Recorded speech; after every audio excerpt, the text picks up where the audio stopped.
Hello everyone. तो कैसे हैं आप लोग? आई होप आप सभी लोग ठीक होंगे और अपनी अच्छे से पढ़ाई कर रहे होंगे। तो हम बात कर रहे थे बीएमएस सेकंड प्रॉफ के अंदर रोग निदान पेपर 2 की, और आज इसके अंदर हम देखने वाले हैं चैप्टर नंबर 14 जिसका नाम है कास। कास को हम अपनी नॉर्मल भाषा में खांसी के नाम से जानते हैं। ठीक है, तो इसको थोड़ा सा हम, अगर आपने पहले इक्का और श्वास रोग पढ़े होंगे तो थोड़ा सा उससे कहीं ना कहीं रिलेट करता है, लेकिन कहीं ना कहीं आचार्य ने इक्का श्वास से उसको थोड़ा एक नेक्स्ट चैप्टर में पढ़ाया था। ठीक है, तो अब हम कास के बारे में देखते हैं। देखो, कास को सामान्य भाषा में हम खांसी के नाम से जानते हैं, और कास भी आपके प्राणवायु स्रोतस की ही व्याधि होती है। जैसे आपका इक्का श्वास कास था, ये सभी प्राणवायु स्रोतस की व्याधि थी। इसी तरह से यहाँ पर कास भी प्राणवायु स्रोतस की व्याधि है। ठीक है, तो इन जो हिक्का श्वास कास, इनके देखो निदान सेम होते हैं, लेकिन लक्षण और संप्राप्ति डिफरेंट होते हैं। देखो, मैंने पिछली वाले वीडियो के अंदर श्वास के अंदर आपको बताया था कि जो संप्राप्ति है वो भी सेम होती है। देखो, संप्राप्ति बहुत हद तक सेम होती है, लेकिन थोड़ी बॉडी डिफरेंट होती है। अगर थोड़ा बहुत डिफरेंट नहीं होगी तो यहाँ पर वो व्याधि भी सेम हो जाएगी। या व्याधि लक्षण संप्राप्ति में थोड़ा बहुत यहाँ पर डिफरेंस देखने को मिलते हैं, और लक्षण तो पूरी तरह से डिफरेंट देखने को मिलते हैं। अब देखो, यहाँ पर हिक्का श्वास के अंदर कोई भी पदार्थ बाहर नहीं आ रहा था, लेकिन कास के अंदर से कफ और पित्त बाहर आ रहे थे। देखो, अगर आप बात करोगे तो अमाशय के ऊपर क्या होता है, अमाशय के अंदर कफ और पित्त दोनों का स्थान होता है, तो इस वजह से यहाँ पर कास के अंदर आपको कफ और पित्त मुंह से बाहर निकलते हुए दिखेंगे। लेकिन हिक्का श्वास के अंदर कोई भी आपको पदार्थ बाहर निकलता हुआ नहीं दिखेगा। ठीक है, ये भी आप ध्यान रखना कि हिक्का और श्वास में डिफरेंस है। देन उसके बाद हम बात करते हैं, कासिक लक्षण भी हो सकता है, कासिक व्याधि भी हो सकता है। जिस तरह से हिक्का श्वास कास के अंदर तीनों के अंदर वात का प्रधान दोष था, इसी तरह यहाँ पर भी क्या है, वात और कफ प्रधान दोष है। उसके बाद हम बात करते हैं उदाहरण वायु की प्रधान विकृति। देखो, यहाँ पर मेनली अगर हम बात करते हैं श्वास की, तो श्वास में प्राण वायु की मेनली विकृति हो रही थी, लेकिन यहाँ पर कास के अंदर उदान वायु की प्रधान विकृति होती है, और उसी के साथ प्राण वायु को थोड़ा बहुत अनुबंध रहता है, जो कि हम संप्राप्ति के अंदर अच्छे से देखने वाले हैं। इसके बाद इसकी निरुक्ति देखते हैं। कंठ या फुफ्फुस आदि प्राणव स्रोतस, प्राणव स्रोतस के अंदर आपका कंठ आ जाता है, और फुफ्फुस आदि स्थान आ जाते हैं। तो इनके कफ आदि से रुद्ध यानी ऑब्स्ट्रक्ट में जो कुत्सित विभिन्न स्वर उत्पन्न होते हैं, उन्हें हम कास कहते हैं। देखो, कास में कैसा होता है, आपका जो स्वर है वो कुत्सित होता है, थोड़ा सा विभिन्न विभिन्न कुत्सित। आप कास में आप सभी जानते हो किस तरह का स्वर उत्पन्न होता है। तो यही बताया गया है कि जो आपका प्राणवायु स्रोतस के, जैसे कंठ हो गया, फुफ्फुस हो गया, ये स्थान होते हैं जो प्राणवायु स्रोतस या प्राणवायु के अंदर यहाँ पर देखने को मिलते हैं। ठीक है, तो ये जो प्राणवायु स्रोतस है, जब कफ से कह रहा है कि ऑब्स्ट्रक्ट हो जाएगा, तो यहाँ पर जो वायु होगी तो वो कुशित होकर तो विभिन्न विभिन्न स्वर उत्पन्न करती है, उसे ही हम यहाँ पर कास कहेंगे। तो कास के हम निदान की बात करते हैं। तो देखो, निदान में क्या है कि मुख, नासिका तथा कंठ में धूम, रजत, सांस चले जाने से, मतलब ये कि निदान बताया गया है कि मुख में, नासिका में या कंठ में धूम चला जाए। ठीक है, तो ये व्यायाम में सेवन से, रुक्ष सेवन से, भोजन के विरुद्ध मार्ग चले जाने से, वेग धारण करने से, मेनली ये वातज निदान यहाँ पर बताई गई है। देखो, मैंने वैसे भी बताया था कि कांच के अंदर वात और कफस दोष प्रधान है, तो ये निदान आपको देखने को भी मिलेंगे।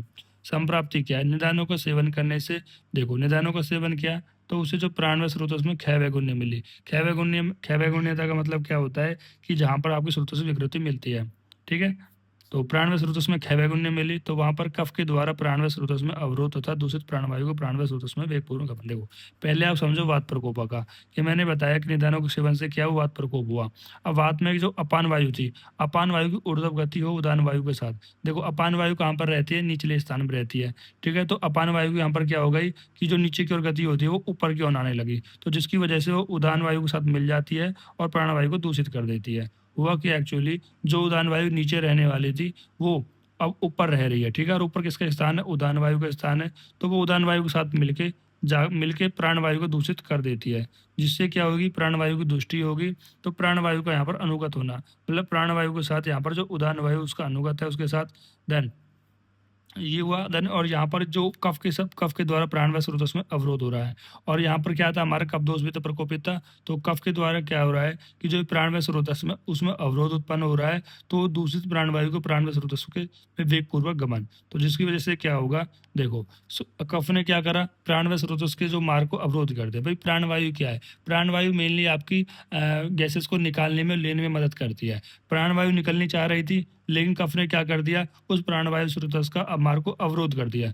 तो अब प्राणवायु क्या एक तरीके से मान लो कि निकल नहीं पा रही है, तो निकलने के लिए और भी ज़्यादा वो प्रेशर लगाएगी और भी ज़्यादा वो फोर्सफुली करेगी, तो जिसकी वजह से जो दूषित प्राणवायु है वो प्राणवायु स्रोतस को वेगपूर्वक गमन करने लग जाती है। मतलब वो कफ के साथ ही वहाँ पर उसके साथ ही गति करने लग जाती है। ठीक है, कफ क्या कर रहा था, प्राणवायु स्रोतस के मार्ग को अवरोध कर रहा था, लेकिन ये प्राणवायु इतनी ज़्यादा दूषित हो जाती है, उतना ज़्यादा अपने वेग को धारण करती है, जिसकी वजह से कफ के साथ ही वो क्या करने लगती है, गमन करने लग जाती है।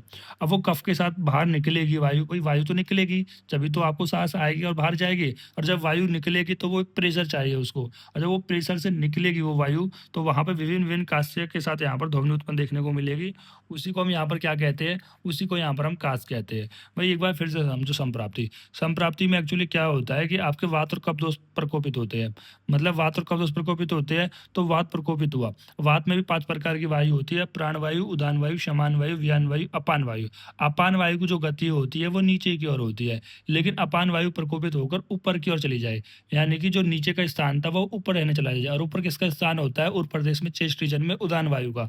तो जो ये अपान वायु है वो अब उदान वायु के साथ मिल जाती है, और जो प्राण वायु है उसको दुष्ट कर देती है जाकर। अब दुष्ट कर देगी तो प्राण वायु निकलना चाहेगी, भाई जब प्राण वायु की वजह से तो आप सांस ले पा रहे हो, छोड़ पा रहे हो, तो प्राण वायु निकलनी चाहिए। लेकिन कफ क्या कह रहा है, यहाँ पर प्राणवायु स्रोत की दृष्टि हो गई थी, किस वजह से, कफ की वजह से। प्राणवायु स्रोत की दृष्टि हो गई थी किसकी वजह से, कफ की वजह से, क्योंकि कफ ने क्या कर दिया, मार्ग को अवरोध कर दिया। लेकिन प्राणवायु को तो निकलना है, निकलना है, तो वो क्या करेगी, फोर्सफुली इंस्पिरेशन, मतलब फोर्सफुली लेगी, फोर्सफुली करेगी, तो जिसकी वजह से वो क्या करेगी, कफ के साथ बहेगी, कफ से निकलने की कोशिश करेगी। जो मार्ग अवरोध हुआ है तो उसकी वजह से वहाँ पर एक साउंड उत्पन्न होती है, उसे यहाँ पर क्या कहा गया है, कास कहा गया है। अब कास के दोष कौन सा है, वात कफ होता है, दूसरा रस होता है, स्रोतस प्राणव्यय होता है, रसव्यय होता है। स्रोतस दृष्टि में या तो ऑब्स्ट्रक्शन होती है और विमार्गमन देखने को मिलता है, अग्नि दृष्टि में मनता होती है। साध्य नवीन जो नया होता है वो का साध्य होता है, और जो जो कास जीर्ण हो जाता है वो क्रस साध्य होता है, और छतज और छह वाला जो कास होता है वो याप्य होता है। इसके पूर्व रूप बताए गए हैं कि कंठ और मुख का सूख जाना से, कंठ का मुख सूख जाने से भर प्रतीत होना, मतलब जो कंठ मुख का सूख जाना, सूख से भरा प्रतीत होना, कंठ में कंडू होना, अरुचि होना, अनभोजनीय में अवरोध होना। ठीक है, तो ये ध्यान रखना कि ये जो पूर्व रूप है ये कंठ और मुख का सूख जाना नहीं है, ये सूख है। सूख मतलब कांटे, मतलब जो आपका गला है और जो आपका मुख है उसमें ऐसा लगा होता है जैसे किसी ने कांटे भर दिए हो। ठीक है, और कंठ में कंडू भाई, और जो आपका गला होता है उसमें खुजली मस्ती, अरुचि होती है। ठीक है, और भोजन में अवरोध मतलब डिफिकल्टी इन स्वेलिंग होती है। जैसे मान लो भाई ये आपका क्या है, ट्रे क्या है। अब ट्रे क्या है, तो इस ट्रे क्या है ना, ये फूड इजोफेगस, ट्रे क्या तो एयर पाइप हो जाएगा। हम बात करते हैं यहाँ पर ईसोफेगस की, जो फूड को निकलने का काम होता है। अगर वो म्यूकस से ऐसा भर जाएगा तो खाने में निकलने में डिफिकल्टी होगी, और जब यहाँ से भरा रहेगा तो खाने में अरुचि भी उत्पन्न करेगा। ठीक है, और गले में कैसा लगेगा आपको कि कुछ खुजली खुजली से मचेगा, कंडू मचेगी, और जब आपको खांसी होती है तो आप महसूस करना आपके गले में खुजासी मचती है। ठीक है, मचती है ना, वही क्या होता है, वही बता रहा है, सूख के समान ऐसा प्रतीत होता है। ठीक है, तो ये इसके पूर्व रूप होते हैं। देन इसके हम भेद की बात करते हैं, तो इसके 5 भेद होते हैं, वातज, पित्तज, कफज और छतज और क्षयज, छतज और क्षयज। अब सभी के अनुसार इनके लक्षण बताए गए हैं। देखो जैसे वातज काश लक्षण, अगर मैं कहता हूँ वातज काश के निदान क्या है, जो वातज के निदान है वो सेम वातज काश के निदान बता देना। ऐसे ही पित्तज के, ऐसे श्लेष्मिक के, छतज और क्षय के हम अलग से निदान देख लेंगे। अब इसके हम लक्षण देखते हैं पहले, कि जो हृदय, शंख, सिर और उदर तथा पार्श्व में सूल देखने को मिलेगा, यानी हृदय, पार्श्व, उर, सिर, सूलो, स्वर भेदो, यानी कि हृदय में, पार्श्व में, उर में, सिर में, सूल में और स्वर में, इन सभी को आपको यहाँ पेन देखने को मिलेगा और स्वर भेद देखने को मिलेगा। शारीरिक बल तथा ओज का छीन देखने को मिलेगा, यानी छीन, स्वर, बल, ओजा देखने को मिलेगा। रोगी का मुख क्षाम हो जाएगा। निरंतर काश वेगन, प्रसक्तम वेग, मतलब निरंतर, मतलब बार बार आपको यहाँ पर काश का वेग आता रहेगा। ठीक है, मुख में से कुछ निकलता रहेगा। शुष्क काश एंड भिन्न स्वर हो जाएगा। काश सूखा हुआ काश होगा, बोलते हैं ना ड्राई कफ है, वेट कफ है, तो ड्राई कफ होगा और भिन्न स्वर वाला होगा। 35 का लक्षण की बात करते हैं तो उरु में दाह होगा, चेस्ट रीजन में बर्निंग होगी, ज्वर होगा, मुख शोष होगा, मुख का स्वाद तिक्त हो जाएगा, तृष्णा होगी, कटुरस होगा और पीतवर्ण का वमन होगी। संपूर्ण शरीर में दाह और पांडु रोग जैसे लक्षण देखने को मिल जाएंगे। देन हम बात करते हैं श्लेष्मिक काश की, इसमें मुख का कफ से लिप्त रहना। ठीक है, शरीर में शीतलता आएगी, अरुचि, गौरवता रहेगा, कंडू और मुख माधुर्य रहेगा। काश होने पर गाढ़ा कफ आपको निकलता हुआ दिखेगा। फिर हम बात करते हैं कास, छतज और छेज की। छतज के जो निदान बताए गए हैं कि अति मैथुन, अत्यधिक भार उठाना, अधिक रास्ता चलना या युद्ध करना। तो इनसे क्या होता है, जो रुक शरीर वाले व्यक्ति होते हैं उनके उर प्रदेश में छत हो जाती है। मतलब ऐसे मान लो कोई कमजोर व्यक्ति है, वो ताकतवर बलवान व्यक्ति से लड़ ले, या फिर बहुत ज़्यादा कमजोर हो, या बहुत ज़्यादा वातवर्धक चीज़ों का सेवन कर ले, तो उनकी जो उर होती है, चेस्ट होती है, उसमें इंजरी वगैरह हो जाती है, जिसकी वजह से वायु छत स्थान में प्रवेश कर जाती है। मतलब वायु जहाँ पर इंजरी हुई है चेस्ट वाले रीजन में आपको प्रवेश कर जाती है और आपको छत्रछाया देखने को मिलता है। ये इसके निदान हो गए। ठीक है, अब हम बात करते हैं लक्षण क्या देखने को मिलेंगे। प्रथम शुष्क काश, ततो उपरांत रक्तम मिश्रितम काश। तो यहाँ पर बताया गया है सबसे पहले आपको सूखा काश आएगा, उसके बाद आपको काश के साथ रक्त भी देखने को मिलेगा। मतलब जो भी बलगम वगैरह आएगा उसके साथ आपको पहले सूखा मिलेगा और दूसरा उसका रक्त भी देखने को मिल सकता है। कंठ और उरस में अत्यधिक पीड़ा, मतलब जो आपका कंठ है, जो आपका चेस्ट रीजन है, उसमें पीड़ा देखने को मिलेगी। जो आपका चेस्ट रीजन है उसमें सुई चुभन जैसी पीड़ा देखने को मिलेगी। जो आपका चेस्ट और पार्श्व में आपको स्पर्श सहता देखने को मिलेगा। परभेद यानी जो जॉइंट्स में पेन देखने को मिलेगा, ज्वर देखने को मिलेगा। प्रावर्त कूजन, मतलब कबूतर के स्थान समान गुरगुट के समान ध्वनि, जैसे कबूतर करता है ना, इस प्रकार की कह रहा है, आपको यहाँ पर ध्वनि देखने को मिलेगी। तो प्रावर्त कूजन आपको ऐसा ध्यान रखना है। अब छतस घास का गहरा निदान क्या है कि विषम या असात्विक भोजन वेग धारण करने की वजह से अग्निमांद हो जाती है, वात आदि दोष कुपित हो जाते हैं, ये शरीर को नष्ट करते हैं। और क्षय मतलब बिल्कुल कमजोरी की वजह से जो कास हो रहा है आपको, जैसे कि इसमें गात्रशूल ज्वर देखने को मिलेगा, प्राणों का क्षय होगा, शुष्यता बल एवं मांस का छीन हो जाएगा। भाई कोई चीज क्षय हो रहा है तो प्राण नहीं रहेंगे, बल नहीं रहेगा, मांस नहीं रहेगा। ठीक है, पूयुक्त रक्त मिश्रित दुर्गंधित का पिष्टिवन, मतलब जो मेप्टेसिस होगा या ब्लड इन सिप्टम होगा, सिप्टम होगा, स्कुटम नहीं होता, ब्लड इन स्कुटम होता है। यानी स्कुटम में जो ब्लड आएगा वो पीयू युक्त होगा, दुर्गंधित रहेगा, रक्त आ सकता है। ये ठीक है, कोई मरे हुए पीयू सरपास की तरह स्मेल देखने को मिल जा सकती है छरस घास के अंदर। देखो एक बार मैं थोड़ा आपको रिकैप करा देता हूँ। ठीक, देखो कास क्या होता है। कास हमारा सामान्य तौर पर खांसी होती है। इस कास के अंदर कोई भी पदार्थ मुख से बाहर आता है जिसको हम बलगम वगैरह कहते हैं, जबकि श्वास और रिक्का के अंदर कोई ऐसे बलगम वगैरह नहीं आता है। अब ये भी श्वास प्राणव स्रोतस की व्याधि है, जिस प्रकार से हिक्का और श्वास होते हैं। ठीक है, अब इसको एक लक्षण के रूप में, व्याधि के रूप में भी हो सकती है। कास में जो दोष होते हैं वो आत्र कफ दोष प्रधान होते हैं।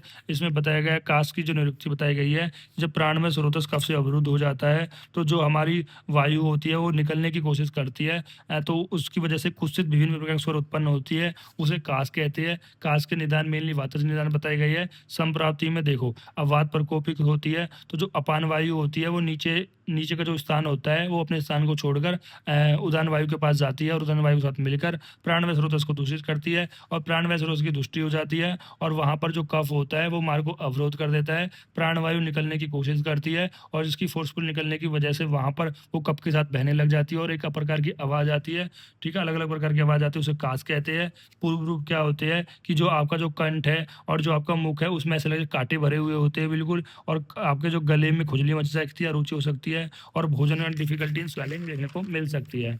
अब यहाँ पर भेद बताए गए हैं वातज कास में। वातज कास के अनुसार लक्षण पित्तज के, सलेस्मिक के, क्षतज के और क्षयज के। ठीक है, इस तरह से हमारा चैप्टर कंप्लीट होता है। इसमें अगर आपको कोई भी चीज़ समझ में नहीं आई है तो आप कमेंट कर देना। अगर वीडियो अच्छी लगी है तो वीडियो को लाइक और चैनल को सब्सक्राइब कर लेना। Thank you.